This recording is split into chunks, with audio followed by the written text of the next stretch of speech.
Welcome to the Cornell Cooperative Extension of Cortland County presents Just Planted New York, and we're doing the end of the year garden cleanup. There's supposed to be a frost tonight, so we're harvesting the things that can be harvested, picking the pumpkins and squash, and just getting things buttoned up and ready for winter. So we have harvested some of the herbs that we had growing, and we've talked about herbs quite relentlessly. So now this bed is a little bit cleaned up. We still have more to do. We'll still be cutting off the cilantro, and we'll be doing a little bit more to get this bed in shape for winter. But it's good enough for today. We've gotten out of there anything that we wanted to get before a frost hit it.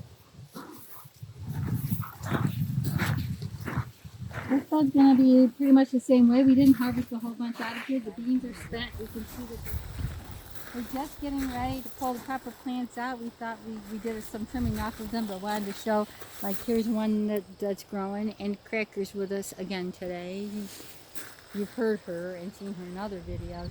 And she thought that a pepper was going to be a pretty tasty treat today, so she scarfed up one of the best ones that we had.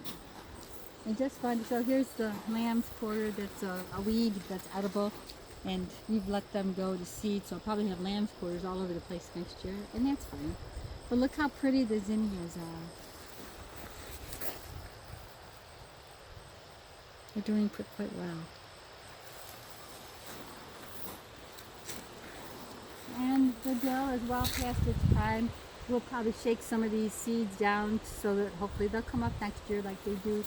The sunflowers are looking pretty nice. They can withstand a frost, and we'll have them. We might harvest them to be able to have some seeds for next year, and also for birds. This one was butternut. So this is butternut. And one of the things we like to look for, if you want to see the stem is turning brown, that's a good indication that the squash is ready to harvest. And this one's just starting to turn brown. It's not real brown. We want to see a brown kind of like that dried up dead color right there. But we might harvest these anyway.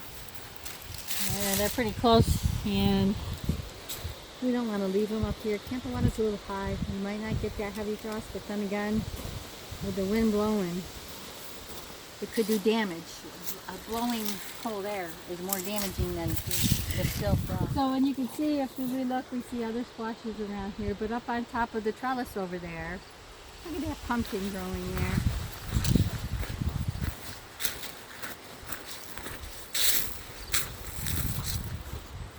That's Emily's pumpkin, so she's going to have to cut that down. Nice big one. Doing really well, and I haven't seen any squash bugs or anything like that up here.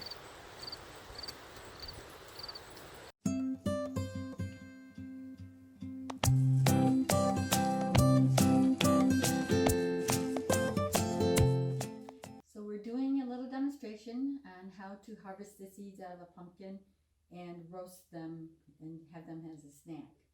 So I'm going to use a jigsaw. I'm being a little bit lazy. Normally we use a knife to cut open a pumpkin and to carve a jack-o'-lantern, but I had the bright idea this morning of I didn't feel like sawing on the pumpkin, so I wanted to try the jigsaw. So I brought the jigsaw, and it poked right in the pumpkin pretty nice, and it's going to be a little loud, but I'm going to cut right around it.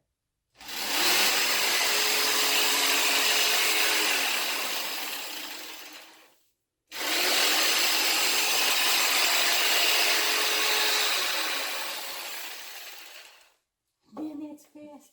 That's awesome. So we sawed around it with a jigsaw, and now just pry it up, and there's the top. I'm really not worried about keeping this for a jack-o'-lantern.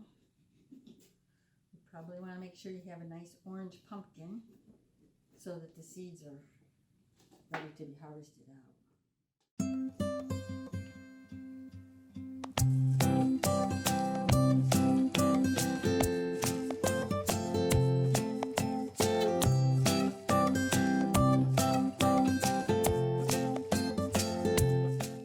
So we're going to go ahead and rinse off the pumpkin seeds.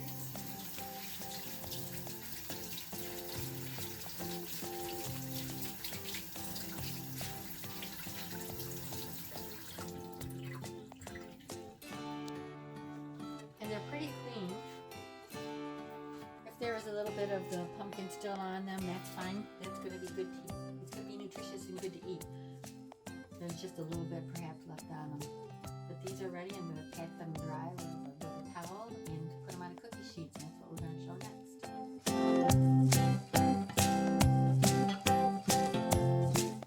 So I've got a little olive oil. You can use butter as well. Then we're going to sprinkle or put a little of this on the seeds. I got the seeds ready. You can put them thicker than this on a sheet, but you still want to have them one layer.